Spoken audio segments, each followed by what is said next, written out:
the first speed tune for the Hydra Clan Boss team in Raid Shadow Legends. Huge news, excited to talk about it. Let's get right into it.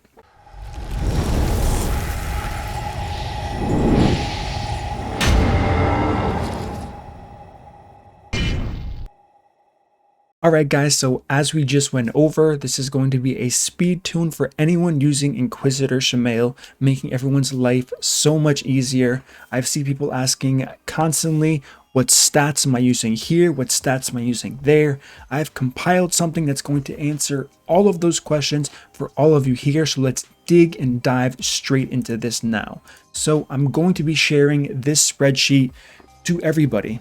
It's going to be public spreadsheet. I'll post it in my Discord. I'll post it in the pinned comments. I'll probably do a post on Reddit so people can access it from there as well, because even though no one's a huge Reddit fan, some of them, not all of them, are completely lost hope. So posting it everywhere is going to help a lot of people.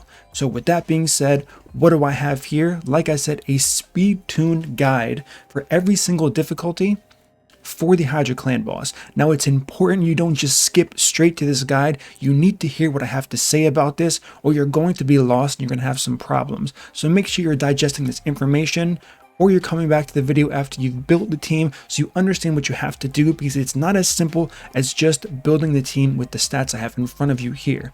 So first things first, let's go over the slots we have in front of us. So there's going to be slot 1 through 6 here, of course, because we have 6 champions going.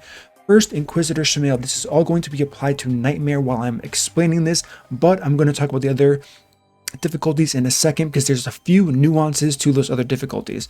So Inquisitor Shamael, 255 speed, toxic set, no damage, no masteries needed. Deterrence can help if you choose that.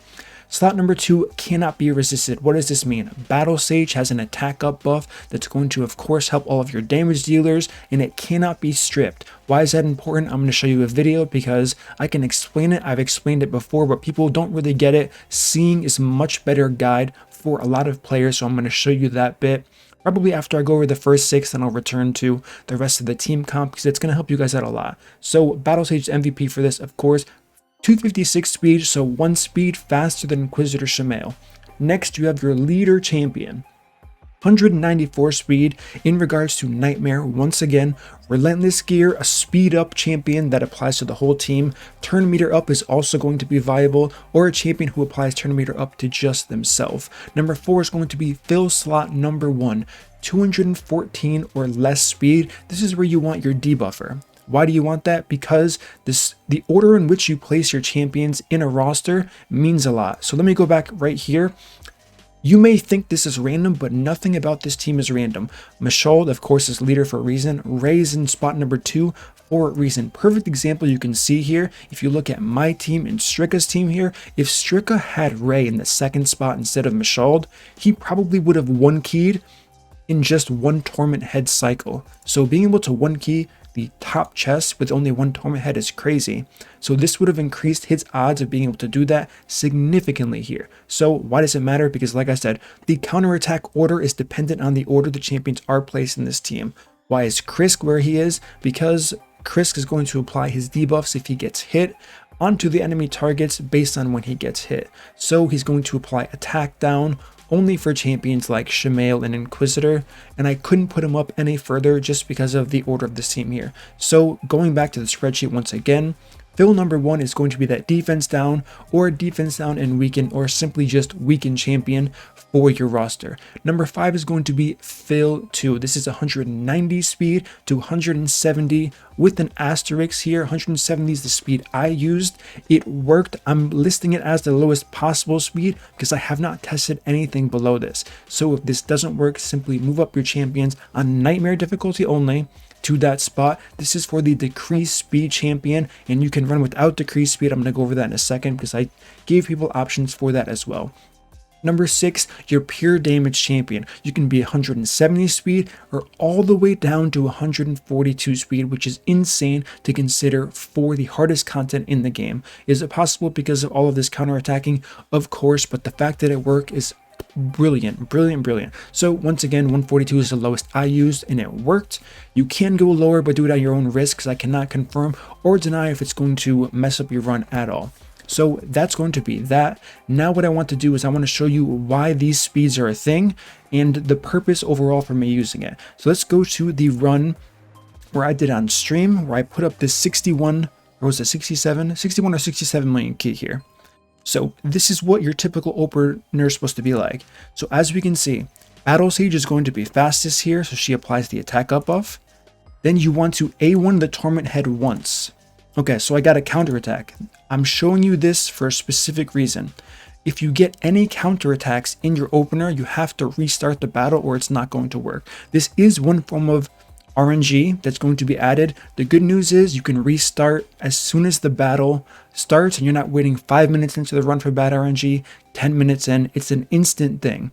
So you keep doing this, you keep resetting all of these champions until you get a run where you have no counterattacks coming from pretty much the reason why Inquisitor Shamael are going to be in these teams as a whole. So I think this next run should be the run.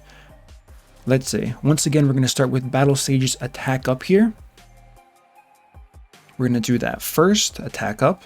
Then we're going to A1 the Torment Head. This is it right here. So this is what's happening. This is why speed tuning is so important. What happened here is we just put a shield onto the Torment Head. This is going to work for every single difficulty like I mentioned before. This is how you have to start every single battle. So what happened? The Head of Mischief here stole a buff from one of the champions by getting a turn because he's the fastest one on the team. The Head of, I believe, Decay is his name, the red one, all the way to the left here.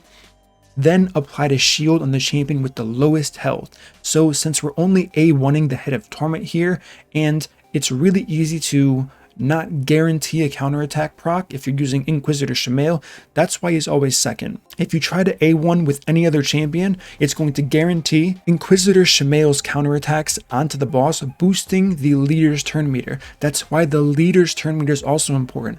I have his speed, so he's always going to go next after the Head of Decay that applies the shield. He's never going to get cut off with all the speeds I'm showing you here, making it even stronger team composition. So this is when we get to start the battle here. Now this is the last and final layer of RNG. Now you want to debuff the Head of Torment as much as possible with the toxic set provided from Inquisitor Shamael without defense down, without weaken landing on this boss. The goal here is to keep the Head of Torment alive for as long as possible. As you can see with my cursor, in game I'm counting the amount of debuffs. We got 10 debuffs. Now I can simply put the team on auto, and this is going to be a 1 key.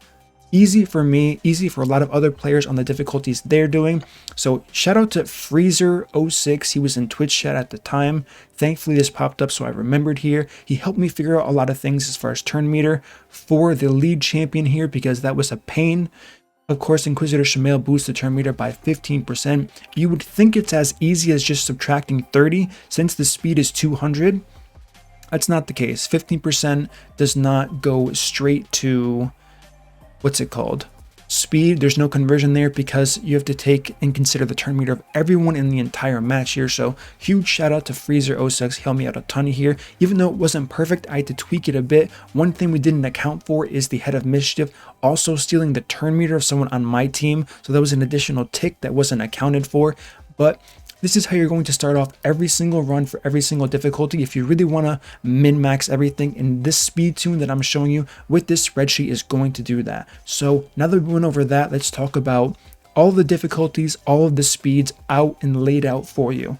The first section here, this assumes increased speed and a decreased speed combo. So if you just have increased speed on that leader spot, you're going to be fine. It has to be an AoE one, so keep that in mind here. So the speeds for Nightmare, 255, 256, 194, 214 or less, 190 to 170, and then 170 to 142. The asterisk here is going to be the same point. From the beginning, I've only tested the lowest speeds that you see on screen. I haven't tested any lower. With that being the case, test it at your own risk, and of course the risk isn't high because you can simply reset keys now. So for brutal, 232, 231, 184, 194 or less, so on and so forth. I'm not going to read all of them because you get it. The really cool part is for hard and normal, you can go all the way down to base speed, literally building 0 speed on your champion, so attack percent boots, defense percent boots if you want to do a defensive damage dealer, or even HP if that's your choice as well here. So all of these things are going to work. Now one question you might have, and I'm going to address, so don't worry about it. What if you don't have a cannot be resisted champion? So I did mention right here, if you don't have Battle Sage for attack up that cannot be stripped, add any other AoE A1 champion at fill 1 or fill 2 speed thresholds. So if you don't have this cannot be resisted section, Shamael is going to be your fastest, and then you're going to have an additional champion at fill 1 or fill 2 speed here. So this is what changes if you don't have increased speed on your whole team. So if you don't have these things, 255, 256, 194, this is where the speeds do get a little bit higher to ensure you're not getting cut off by the bosses. So 219, 218, 217, and then you can see the speeds for all the other difficulties right here in this section here, assuming no increased speed or decreased speed. I highly recommend using at least once, and this is why. So, and you can kind of see from the notes here, if the heads are getting turns, you're getting unlucky with counterattack procs. Counterattack boosts the turn meter of your leader skill as long as your leader is getting tons of turns, which is why I always recommend, and I mean not even recommend at this point, Relentless Gear is pretty much a must for this. There's no reason not to run Relentless Gear. It can be hard if you don't have a viable option of Relentless Gear. Champions who provide speed up like Mashald and turn meter up lower the need for Relentless Gear a little bit, but for Nightmare, I really needed both of them to really maximize the output of this team. For all of the other difficulties, don't worry if you don't have Relentless Gear, you're going to be fine. The speed thresholds are much more lenient, and the increments in between the speed ticks are much better for all of you. So with that being said, if you can, try to get Relentless Gear. It's going to make life so much easier, especially if you have no increased speed, no turn meter, and no decreased speed. You're going to almost 100% want some type of Relentless Gear. What does it do? It freezes the turn meter, gives you an extra turn right away, which is why it's so strong here. It's making sure that you're not getting bad RNG with the gap fills, and it's kind of refilling things there for you all. Now, one thing to note, it's not terrible if the boss does get a turn, because the durations of the debuffs on all of the bosses who could get a turn are going to be 2, and they're not going to kill you. I haven't seen a single difficulty where one AoE one-shots any team, even if you build them full damage and pretty much glass cannon. So you could get unlucky with a 15% crit. That is the amount of crit rate these Hydra heads have. It's very low chance. It's possible that it kills one of your champions, all 5 of them. Very unlucky unless all of them are running basically no gear at all. So keep that in mind when running this team. So as mentioned before, if the heads are getting turns and they're really messing up your runs, it's due to unlucky counterattack procs from Inquisitor Shamael's passive, or your speeds are too low. So my best advice, try to keep as close to these speeds as possible. Of course, it's going to be hard for a lot of people to hit speeds exactly. There's always going to be a threshold. What I'm showing you here are the highest speeds you should be going for. Outside of the first two can be faster, 255, 256. One thing you do need if you do have a Battle Sage, she always has to be faster than Inquisitor Shamael, no matter what, because you want attack up, burning off of him ASAP, getting rid of any extra damage he can be outputting on the boss. So one thing to note here is, since Battle Sage always has to be 1 speed faster, we're going to take a normal for an example here.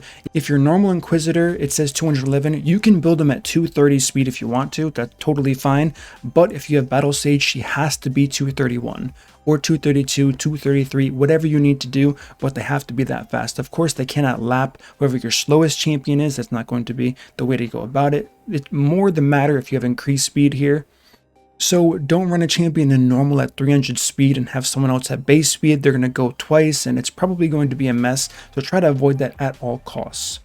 So that's the main point there. If Head of Mischief steals fill 1 champion turn meter, it can have an impact on the speeds if he isn't killed fast enough. So Head of Mischief is the one all the way to the right that steals the buffs here. He's most likely going to be the first champion that's going to be killed in this team composition because he has the lowest health and he takes the most damage from the most ideal champions to use for a team comp like this. So if he does steal the turn meter of, he can't steal it from the 2 fastest champions because they're going to be going first. If he steals it from the 2 fastest champions, it's actually the perfect scenario because the turn meter is going to be practically 0 at that point, so he's never going to have a chance to get a turn. But if he decides to take it from Fail 1 champion, who is going to be, in theory, the fastest champion on the map at the time, as far as turn meter goes, then you can lead to some issues where you're going to be in kind of a race to kill the champion, but it's not a huge deal because you shouldn't be applying too many buffs. You will have increased speed,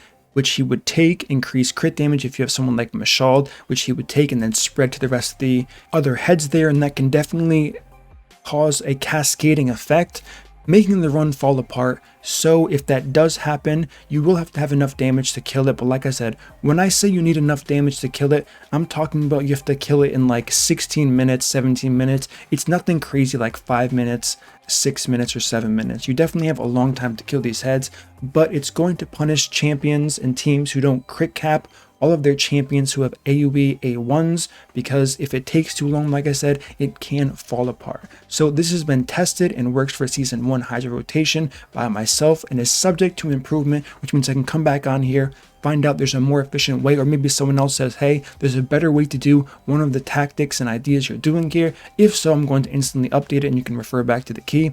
These are my key results for reference: 61.7 million damage on Nightmare. We did 42.5 on Brutal using different champions here. Wanted to save the best in theory in my head for Brutal. So what your opener should always look like, in case you forget, you can go to that Twitch clip. It's going to take a bit to find it, but I recorded a YouTube video, a really quick YouTube video. I think it's like 30 seconds long, using 5 champions and pretty much no gear, but it shows you getting the shield on the head of Torment, how that whole process works. So if you do need that, the link is going to be here. Additional notes: after the setup of the shield on Torment head, you can full auto the team until that Torment head dies. Once it dies, it is safest to take it off of auto and manual it until your key damage hits the goal you're looking for, or you find another Torment head respawn and you're lucky enough to get that to happen.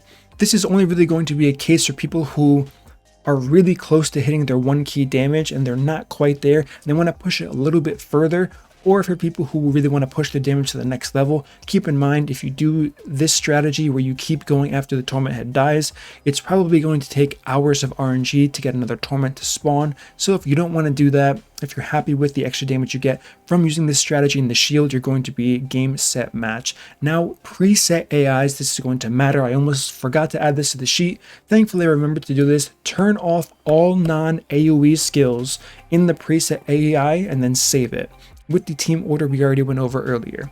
So any extra turn skills, unless it's the leader like Mashald, or it's a planned cooldown. What is a planned cooldown? I can't think of one unless you have a champion in a Relentless set, which is an automatic extra turn. So outside of that, I just wanted to have it stated just in case someone finds a champion that has a planned extra turn champion. Someone I can think of off the bat, I guess, is going to be Krutraxa. If you're using her not in the leader role, she can A2 weaken a champion, and then she can A1 the Torment head, which is going to be viable because it's a lot of turn meter for your leader. So if you wanted to use her, she's definitely a good choice here, and she would apply to this rule here. So the second reason why this is so important is because if your champions, like, let's say I have Battle Sage and I don't turn off her A2. She's going to get a turn, she's not going to A2, and she's going to boost the turn meter even further of all of the enemy Hydra champions. She's not literally going to boost it, but she's going to sacrifice her turn without stalling their turn meter at all, and it's going to cause their turn meter to tick up even higher, making the lead champion have to fill even more turn meter as time goes on. So you always want them using A2 abilities. On top of that, this is so you can have cooldowns available for when the Torment head dies and ensures you survive the transition between the Hydra head respawns. You can get some nasty respawn heads, such as the Head of Wrath. Now, the Head of Wrath isn't an auto wipe. I've personally done a few keys and tests where I've used the Head of Wrath, kept going. He does quite a bit of damage once he hits 15, even on Nightmare, but it's not going to one-shot your team, even the Glass Cannon champions. Why is he not going to do this? Because I'm saving my cooldowns. A weaken is going to be applied onto my team from Head of Suffering. I'm going to then use the saved cooldown from Battle Sage, cleanse it, apply attack up again, so I have no weaken. I'm going to heal back up with Leech from Mashald, then I'm going to get hit by that 15 stack, AoE from the Head of Wrath there is going to take me to about roughly 40%. Then if RNG is good for me, I get a Torment Head, I can keep going, and the Head of Wrath isn't going to get a turn. I'm going to start cycling again, and eventually I'm going to kill that Head of Wrath because I have green champions of Double Mashald, and since he's green affinity, they deal bonus damage to red affinity champions, which does count for that Head of Wrath there. The only tricky part is going to be getting defense down to not weak hit from Ray and get it actually onto that Head of Wrath, but like I said, you're not going to have any trouble with that, which is why it's important to save cooldowns. Also, ally protect from Krisk, I didn't even mention that, but that's also a huge help for me in those transition phases. Now, if you're saying, Murder, I don't have a team of 6 legendaries or 5 legendaries plus Shamael, I'm just considering him legendary and Battle Sage at this point. Inquisitor Shamael, Battle Sage, practically legendaries based on what you can do with them. So Murder, I don't have Double Mashald, Cupidus, MurderInc, and Tan. Who can I use? So I made a video on this already. I went over every single faction, every single champion, and the best and worst options for you for this type of team here. So you can go ahead and check that video out. The link is going to be in this Google document, and you will find who you need here. You can use rares, you can use epics. I wouldn't recommend trying to use too many rares in Nightmare. Brutal is going to be fine because the damage is not that high. Even Nightmare, it's not that high, but the base stats make it extremely hard to gear, which is why I'm saying I wouldn't recommend trying this in Nightmare with rare champions. But for any other difficulty, rares, epics, legendaries, there's tons of options. There's probably, I don't know, I think I went over 60 or 70 champions in this video here of viable options you can use, including leader champions, who the best leader aura champions are for you, or just leader role champions. So hopefully with this sheet, this is going to change things for a lot of players here who have Inquisitor Shamael, which I've seen a lot of people are saying, if you have Inquisitor, it's easy mode. That's not always the case because players have kind of just been throwing teams together with Inquisitor saying, I'm just going to do what I can do, he's broken. The best approach that I found was figure out a way to kind of tame the Inquisitor team. It can be considered a cheese team all you want, but there's always ways to optimize every single type of cheese team. So with that, I made this sheet here. Hopefully it helps out tons of players, gets clans unlocking new difficulties, so on and so forth. I look forward to doing this when the Head of Torment isn't in the main 4 rotation. Now, a lot of people are saying Inquisitor is not going to be good when there is a Head of 4 without Inquisitor. I'm just going to say right now that's not going to be the case because Head of Torment is going to pop up after that regardless. So if you don't have Inquisitor, you're losing out on tons of damage and you're going to be fishing for Head of Torment regardless of the point. Because without a doubt, as we've already seen with this strategy, the Head of Torment and Inquisitor Shamael is going to be the highest possible damage you can get as of the first week of testing so far out of the Hydra overall, and it's just so easy to do. So the strategy is most likely going to be burn one of the heads, burn 2 of the heads as quick as possibly in the other weeks, fish for a Head of Torment, and then just 1 key from there. One of my future videos is going to be on content with an idea like that, asking you guys for feedback and what you want me to test without Inquisitor Shamael. Unfortunately, I'm out of my 3 keys because I wanted to hit the deadline in my clan to make sure we were downing Nightmare as quick as possible and as efficiently as possible. As you can see, we did a pretty good job with having 60 keys left for the remaining 500 million health on the Nightmare difficulty. So with that being said, that's going to conclude my video. Don't forget, subscribe. It helps support the channel a ton. Smash like on this video, comment, give me your thoughts, give me your feedback. Hopefully this helps all of you out, and I will see you all in my next upload.